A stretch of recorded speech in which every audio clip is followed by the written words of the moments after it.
Tu sebab saya kata sebenarnya kita yang kena cari kegembiraan tu dalam rumah tangga. Kalau rumah tangga bahagia, insya-Allah. Tu je. Dia akan mengelakkan. Apa lagi yang kita nak cari? Saya dengan isteri saya masih lagi guna bahasa-bahasa romantik. Ya, ini betul lah bang. Abang benci betul tengok jadual ni. Kenapa jadual ni sampai macam ni sangat sampai pisahkan kita?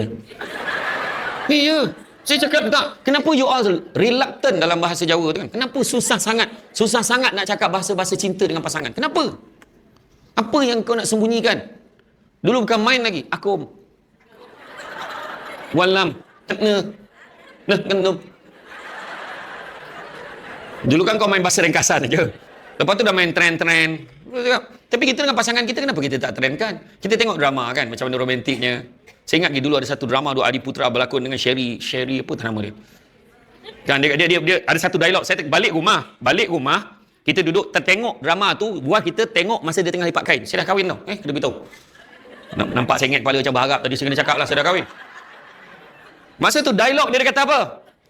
Abang, dia minta izin nak solat asar. Cerita saya tak ingat cerita apa. Tapi Adi Putra hero Sherry tu jadi isteri dia. Dia macam kahwin macam terpaksa. Macam tu lah. Macam terpaksa kahwin. Dia cakap, abang, macam baik sangat perempuan. Macam kata tadi lah. Sangat ideal tau. Dia kata, abang, saya minta izin nak solat asar. Pergilah, dia kata. Tapi, kata macam tu. Soalan pertama, pernah ke kau minta izin nak sembahyang asar? Sila-sila suami yang tanya. Di mana tu? Asar lah, kau apa dah? Macam tu dah tu. Betul ada. Lepas tu dia kata apa? Dia kata apa? Abang minta tak tolong boleh? Tolong apa bang? Tolong mandikan abang. Aku tengok dah. Bila saya pandang TV tu, saya pandang isteri saya.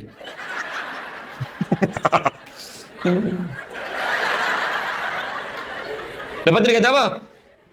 Baik nanti lepas solat saya mandikan abang Dia kata tu. Tak adalah bang, gua aje. Tak bang, memang dah tajin tanggungjawab isteri untuk taat pada perintah suami. Sekali lagi aku memandang pada sedang lipat kain. Tak, benda tu gambaran supaya dia memang exaggerate drama ni, tapi nak bagi gambaran kita kena buat.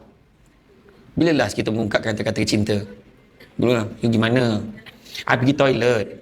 Kita tak rindu macam mana? Pergi jamban pun rindu. Tapi bila dah kahwin, itulah masalah dia. Iya. Bila dah kahwin berbeza keadaan. Tapi kita tu terserah pada kita. Romantiknya